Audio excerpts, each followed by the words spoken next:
Is Emma even coming? Carter said, halfway through a bite of steak tartare, waving his fork like he was conducting an orchestra made of ego. I was standing 5 feet away, forgotten by the seating chart but not by the waitress, who handed me the itemized bill for the compliance dinner I had personally arranged. She just handles the paperwork, he chuckled to the investors, like I was some dusty printer that occasionally jammed but mostly stayed out of the way. The table laughed. Not all of them, but enough. And just like that, my 9 years at Tevernix got reduced to a punchline between Wagyu sliders and venture capital margaritas. I didn't say a damn word. I smiled, poured myself a glass of water, and watched him fumble through half-remembered acronyms like encryption protocol and 0 day as if they were props in a high school improv scene. The investors nodded, polite but tight-lipped. Their silence was louder than he noticed. That was Carter's superpower. He mistook disinterest for approval and warnings for applause. So yeah, that's how it started. Not with a slap or a scream or even a demotion, but a sentence. She just handles the paperwork. You hear that enough times, it stops sounding like an insult and starts sounding like a challenge. By the way, if you're enjoying this story or it reminds you of a certain smug manager in your own life, take a second to hit that subscribe button and throw us a like. Seriously, it helps more than you think, and we've got a whole team fueled entirely by caffeine, petty revenge, and validation. Anyway, back to Carter. He'd only been in charge 3 months when the CEO, his dad, decided to take a step back.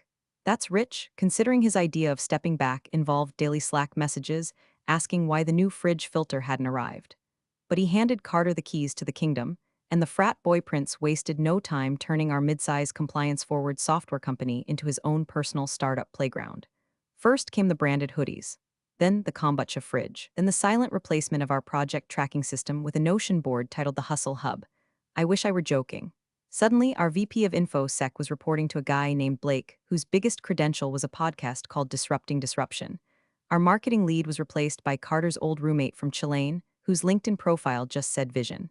Grit. Swag. Meanwhile, I kept things from catching fire. I finalized the MSA amendments for the Redstone deal. I filed the annual data flow transparency updates with our external counsel. I redlined the access logs protocol for the new offshore team. I submitted our quarterly security incident report, a clean zero, by the way, thanks to the process I'd built, and every single file, time-stamped, archived, backed up to a private folder on a server Carter didn't even know existed, was the only insurance policy I trusted. Still, the air changed. I noticed my invite to the Q2 GTM sync vanished. Suddenly I was being CC'd instead of addressed directly. When I asked about the new investor memo that mentioned an AI-enhanced compliance dashboard, Carter blinked and said, "Oh, I thought you were on formatting now." Formatting. That's when the gut feeling started. The slow, sticky sense that I was being pushed, no, edged out. Not with a layoff or a write-up, but with silence. With omission. Like a glitch in the code no one wanted to patch. One Thursday, I found myself alone in the compliance war room, storage closet, with a lukewarm coffee and a sticky note that said PLZ review vendor flows, in Carter's chicken scratch. The post-it was attached to a printout of a diagram I had built. The arrows were in the wrong direction. The terms were misspelled. The source data had been stripped of context and turned into a glossy, color-coded hallucination. It wasn't just inaccurate, it was dangerous. If anyone outside the company ever saw this and assumed it reflected our real protocol, we'd be toast. I didn't fix it, not then. I opened a new document, named it Carter Deck Edits Redacted, uploaded the original, uploaded his improved version, noted the time, noted the change, and then I filed it in my archive with a small smile. Not because I had a plan, not yet, but because I'd seen this movie before. Carter thought he was the director, but I was the one running the projector, and I was just getting started. The next wave hit on a Monday, of course it did. That's when Carter strutted in with a guy named Trent who looked like he moisturized with Bitcoin. Tan loafers, black turtleneck, and a clipboard full of buzzwords. "He's our new capital raise consultant," Carter announced, like we'd all been dreaming of someone to teach us how to add synergy to a pitch deck. Trent didn't even pretend to care what anyone did. He just pointed to departments and said things like, "We'll sunset this or let's move that under marketing." Apparently, legal, security, and compliance were back-end noise. My team and I, reclassified as operational support. That's like calling a seatbelt decorative. One of my analysts, Priya, asked Carter if this meant we'd still be involved in MSA oversight. He gave a lopsided grin and said, "Don't worry, it's all covered. We've got SOC2 basically wrapped." I felt that in my spine. SOC2 isn't a certificate you laminate and hang in the kitchen like Employee of the Month. It's an ongoing, invasive process, an audit that lives and breathes inside your systems. You don't wrap it, you bleed for it. And Carter had done exactly none of that bleeding. I had, twice, Type I and Type Roman 2. I had coordinated every control, every documentation packet, every user access attestation, and every remediation cycle. And now this Muppet in an overpriced Henley was telling investors it was done and dusted.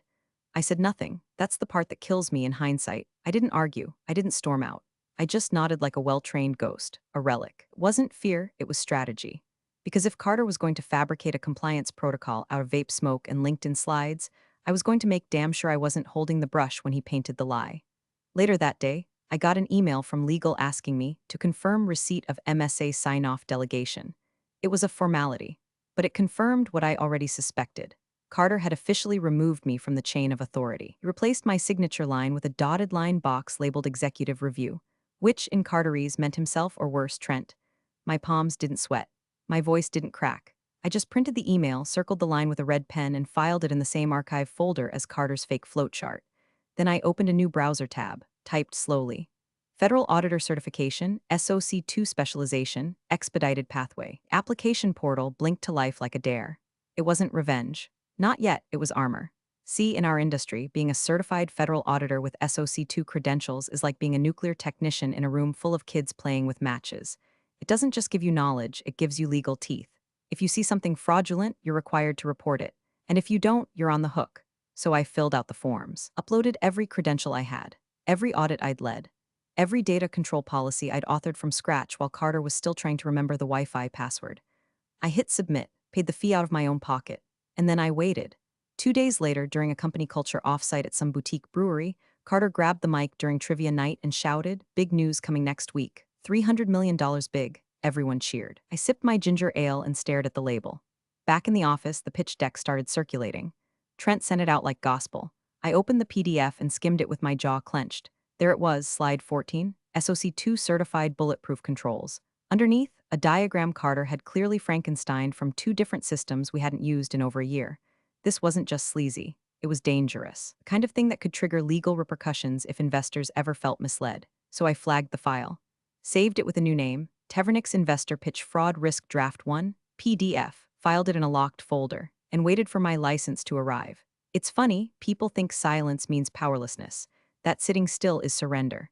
But I've learned something in compliance. The quietest rooms are the ones where things are being recorded. You ever stare at a screen so long the cursor starts blinking in Morse code, like it's trying to warn you? That was me, 11:42 p.m. on a Tuesday, cross-referencing ISO control frameworks with SOC2 obligations, while a microwave burrito slowly collapsed next to my elbow. My cat, Reggie, had long since abandoned me for warmer furniture, and the only sound in my apartment was the buzz of my second monitor's fan. Tired little engine pushing through because it had no choice. That made 2 of us. The federal auditor coursework wasn't flashy. No TED talk summaries or leadership jargon, just dry, brutal modules on data integrity, system monitoring, and breach responsibility. The kind of stuff Carter called nerd glue in passing. I took notes like I was studying for war, because I was. Every clause I memorized was another arrow in my quiver for when the time came, and I had no doubt it would. Meanwhile, back at the funhouse, Carter announced a brand refresh. And because nothing says trustworthy like a bunch of half-lit LinkedIn headshots, he scheduled a photo shoot for the compliance and risk team. I found out about it when Priya texted me a behind-the-scenes selfie with the caption, "Where are you?" They said you had a schedule conflict? I didn't reply. I just stared at the photo. There was my team, standing in front of a whiteboard I'd designed, holding clipboards filled with protocols I'd written, and grinning like this was a class picture. And in the middle, Carter, arms folded like he was the architect of a cathedral he didn't even know how to spell. I could see it in their faces, they were uncomfortable, but they were also scared. I couldn't blame them. When the tide shifts, you cling to whatever dry land you can.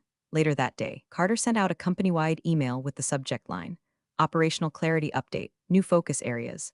Let me read you the best part. Going forward, Emma will be focusing on documentation formatting and archival alignment to support our new information velocity goals.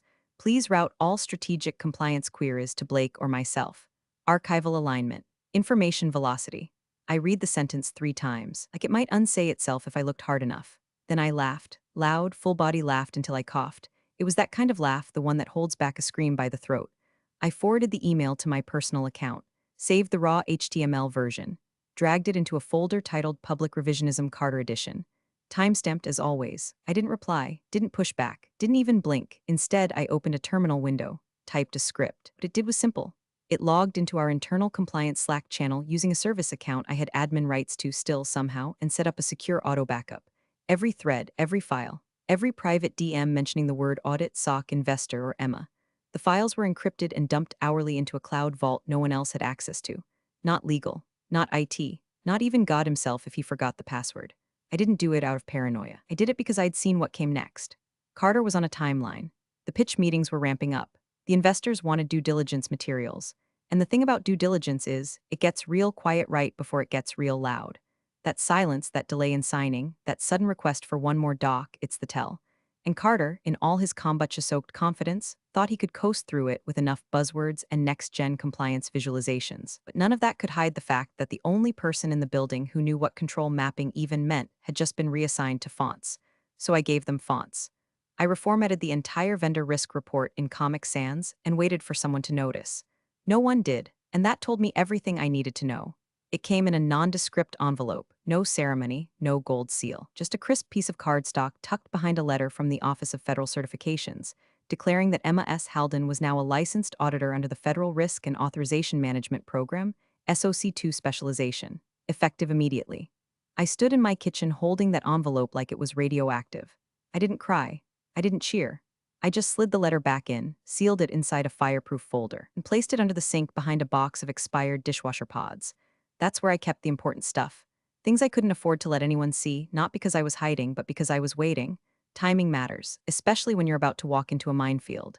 Carter didn't know. No one did, and that was the point. By Friday, we were deep in pitch season, which meant a full calendar of pre-briefs with every VC from here to Palo Alto. Trent had moved into our office full-time, occupying the fishbowl conference room like it was a second-stage cocoon where buzzwords were birthed.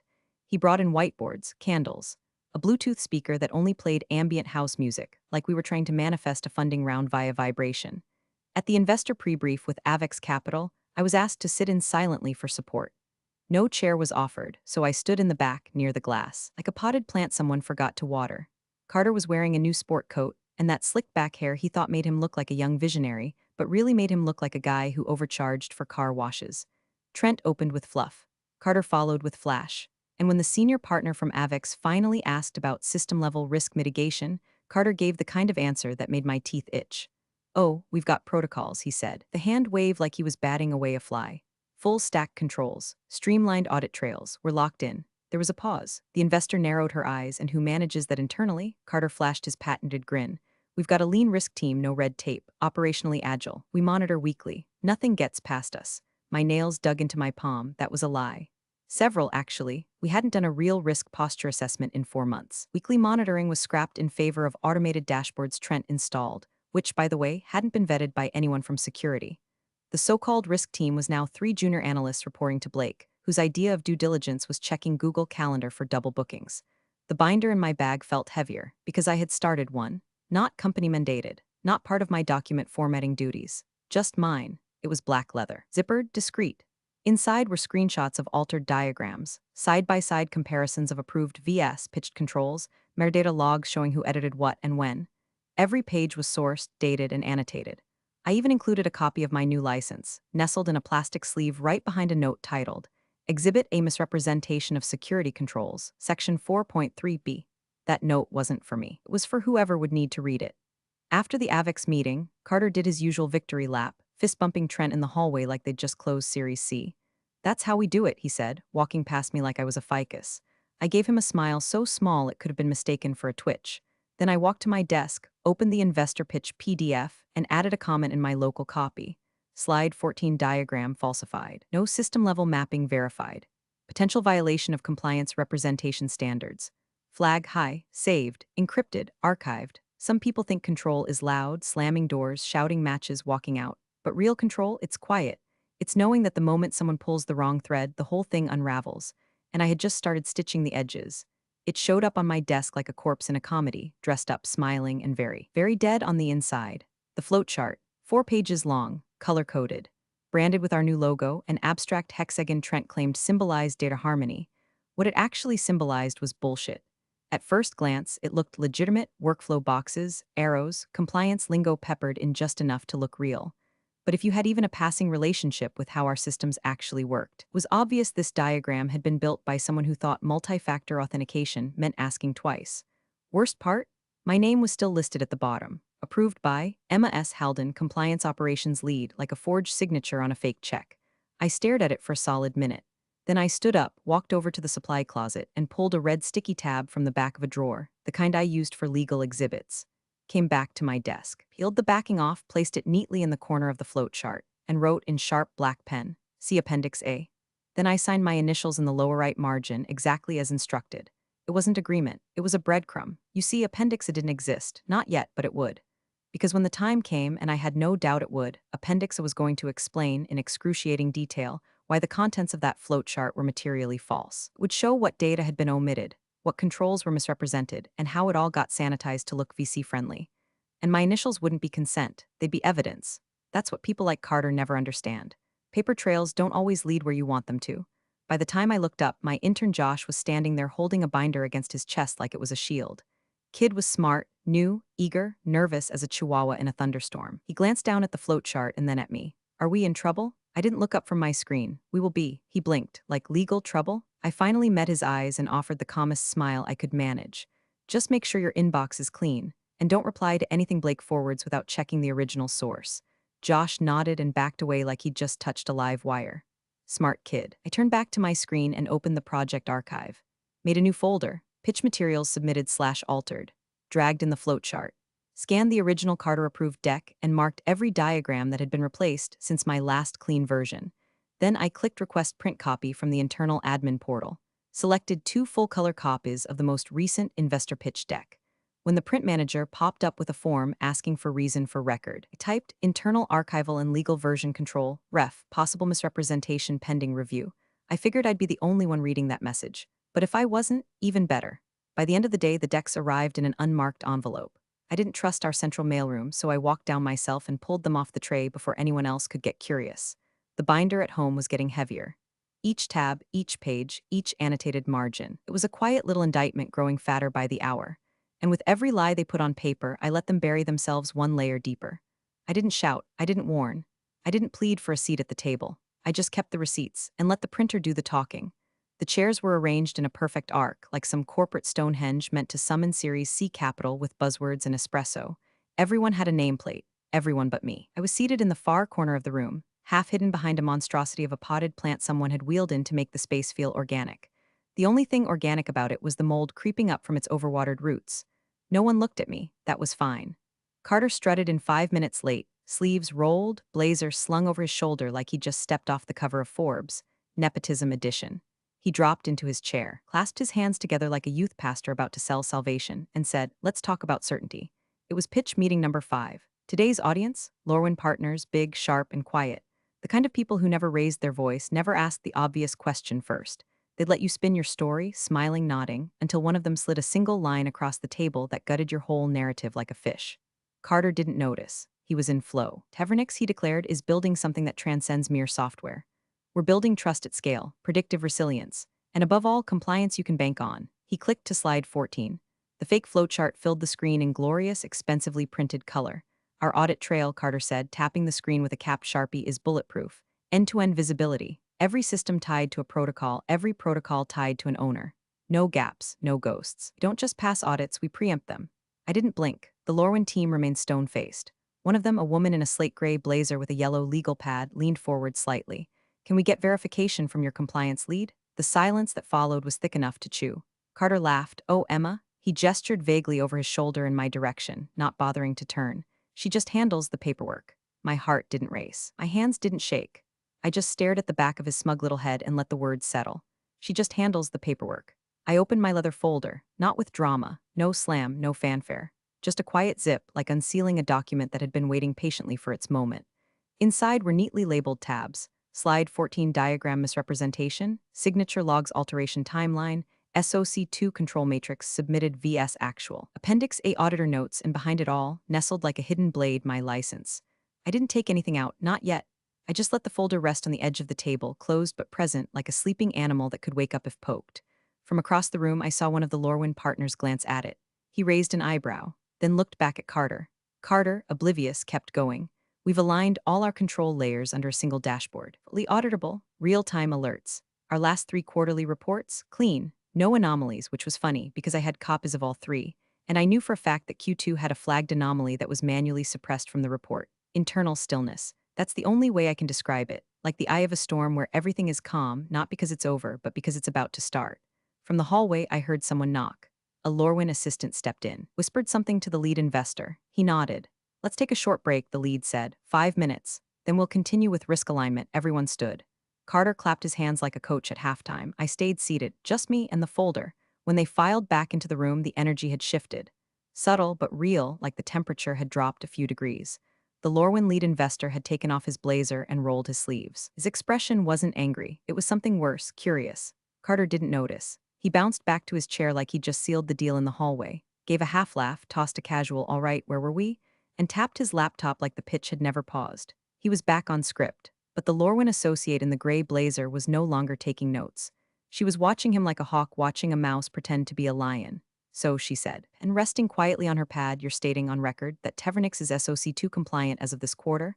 Carter beamed. Absolutely. Every box checked. Every control verified. We run a tight ship. A pause. Then she tilted her head slightly. Can that be independently verified by your internal compliance officer? Carter didn't even flinch, of course. Emma's got it all documented. He turned, finally looking at me for the first time all meeting, right as I opened my folder. I didn't rush. I didn't smile. I just lifted the cover and pulled out a neatly bound packet, rubber banded and labeled in black marker. Exhibit A misrepresentation of security controls, Sec. 4.3b. Carter blinked. Wait, what is that? I met his gaze without blinking. Would you like to verify the claim? He went quiet. Then, slowly, warily, the Lauren associate reached across the table and took the packet, flipped the band off, opened to the first page.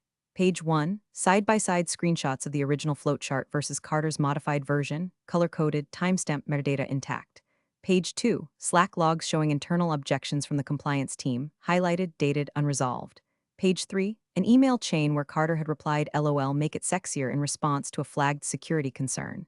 Page 4, audit logs showing redacted entries. Page 5, a scanned signature of Carter's initials approving the altered flowchart with the comment, investors don't care about this stuff, just need a clean visual. And behind all of it, clear as crystal, my official federal auditor's license, sealed in a protective sleeve, unmistakable. Carter stood up, hands raised like he could stop a freight train with posture alone. Okay, Emma, what are you doing? I turned toward him, voice calm, measured, surgical. What I'm required to do by law when I witness a material misrepresentation of compliance status during a regulated investment discussion. The room stilled. The Lorwyn lead leaned forward. You're a licensed federal auditor? I nodded. As of 3 weeks ago. Certification complete, active status. Another silence, this one longer. He tapped a finger against the table, then turned to his associate. Get legal on the line. Carter looked around, still waiting for someone to laugh. No one did. She didn't even tell anyone, he barked. She's not even what is this? I closed the folder and folded my hands in my lap. This, I said, is what happens when you confuse silence for consent. The Lorwyn team didn't say anything more. But one of them, mid-30s, sharp suit, dead eyes, opened his laptop and began typing furiously. Another whispered to a colleague and stepped out to make a call. Carter sat down, slowly, pale, and I stayed exactly where I was, in the eye of the storm. The pages made that soft, sharp sound as they turned, like a razor slicing through fabric. No one spoke, not even Carter, who now sat hunched slightly, elbows on the table, fingers twitching like a man trying to reload a lie he'd dropped somewhere between bulletproof audit trail and LOL make it sexier. The lead investor held the packet like it might bite. He flipped through slowly, eyes narrowing with each page. When he hit the page with the redacted access logs, proof of falsified compliance reporting, he closed the binder and rested it flat against the glass tabletop. Then came the sentence, not loud, not dramatic, just flat, almost bored, but nuclear in meaning. This isn't a pitch anymore. This is an incident. Carter's eyes darted to me. His mouth opened, closed, then finally stumbled into noise. You blindsided me, he spat, half sitting, half standing like he hadn't decided which version of himself to be yet. Emma, you blindsided me. I tilted my head the way you do when someone accuses the mailbox of committing mail fraud. No, I said, my voice low and even. I warned you. You didn't. I leaned forward slightly. I logged every objection. I timestamped every diagram change. I sent 3 emails marked high importance, raising concerns about the material accuracy of your pitch deck. You archived 1, deleted 2, and told Blake I was being old school. He opened his mouth again. I cut him off before the next syllable could fall out. You didn't think I mattered. The silence that followed wasn't just awkward, it was clinical. It was the kind of quiet you get in courtrooms and server rooms during power loss. Across the table, the Lorwyn associate who'd been typing stood up and said, You need a break? 10 minutes. Everyone out. Don't touch your devices. The lead nodded, already pulling out his phone. I'm calling legal. The third investor, previously silent, the one with the kind of face you forget unless it's telling you you're fired, stood and dialed a number so quickly it was clear this wasn't his first rodeo. Hey, he said into the phone, loop in counsel. Tevernix's compliance is in question. No, not later. Now. Carter stared at them, pale and sweating like someone just turned the lights on in his favorite fantasy. His mouth worked soundlessly for a moment. This is an ambush, he mumbled. I didn't answer. I didn't need to. Instead, I quietly gathered the loose materials from the table, my license, the packet, my folder, and placed them back in my bag with care. No drama, no flourish, just methodical containment. Like finishing a puzzle you already knew the answer to. As the investors filtered out, the last one, an older man with tired eyes and a Rolex older than me, paused at the door and glanced back at Carter. Then at me. You're staying, he said. It wasn't a question. I nodded. Carter opened his mouth to protest, but the man was already gone. Just like the deal, and all that remained was me. Sitting at the head of a table Carter had built out of lies. The door clicked shut behind Carter with a sound so small you'd miss it, unless you knew what silence really sounded like. He stood just beyond the frosted glass, jaw clenched, arms folded, trying to look composed. But I could see the pulse in his neck thumping like a warning light. Inside, it was quiet. No rustling, no throat clearing. Just the room adjusting around a new gravitational center. The lead investor, Mr. Harrow, I finally remembered, folded his hands in front of him, elbows resting on the table like a judge about to hand down a sentence. He didn't raise his voice. He didn't even look angry. What he looked was focused. The way surgeons look when they realize the tumor is bigger than expected. Miss Halden, he said, as a licensed federal auditor, are you submitting this packet as part of an official report? The room held its breath. I looked him in the eye. Yes, I said. As of this moment, it is entered into the record. The audit begins today. No dramatics, no pause for effect. Just a fact dropped into the middle of the pitch meeting like a depth charge. One of the associates started typing. Another made a note in the margin of his legal pad. Harrow simply nodded, then leaned back in his chair and exhaled once slowly. Not like he was stressed, like he was shifting gears. Understood, he said. We'll notify the Funds Oversight Committee. Until further notice, all investment activity with Tevernix is suspended. No gasps, just confirmation. Another associate stood. I'll coordinate with our regulatory counsel. We'll need to document chain of custody for these materials. He gestured to my folder. I slid it across the table, already labeled, already organized, already ready. Harrow looked at me again. You will receive official follow-up from our compliance division within 48 hours. In the meantime, we'd like you to remain involved in any ongoing correspondence. With your credentials, we consider you the only currently verified point of trust within Tevernix. The words hit like a quiet gavel, point of trust. Outside the glass, Carter was pacing now. His mouth was moving. I couldn't hear him, but I knew that expression, rapid-fire denial, scattered blame, probably something about sabotage, maybe even a wild claim that I was just bitter over losing influence. I'd heard it all before. None of it mattered now. Because through the glass, he could also see what was happening. 3 investors gathered around me, shaking my hand. No applause, no dramatic music swell. Just truth, acknowledged, documented, binding. By the time security showed up, subtle in suits, not the clumsy kind, Carter had stopped pacing. He just stood there, frozen, watching as Harrow handed me a business card and said, "You'll be hearing from the board." He didn't mean my board, he meant theirs. Tevernix's emergency session was scheduled within the hour. By 4:15 p.m., the internal memo hit the employee Slack. Effective immediately, Carter Langford has been removed from his role as acting CEO pending formal review. It was followed, 10 minutes later, a second message from legal. All outgoing investor materials are paused. A third-party audit is underway. Please preserve all communications. I closed my laptop, gathered my folder, walked past the conference room where Carter now sat alone, arms folded tight, talking to no one. He didn't look at me. He didn't have to, because every lie he'd told had already been filed, time-stamped, and handed over. Some people fight by yelling, others by quitting. Me, I just do the paperwork. And sometimes, paperwork brings the whole house down. You're the real MVPs of the office jungle. Thanks for watching. Smash that subscribe button, or the coffee pot might just forget your next brew.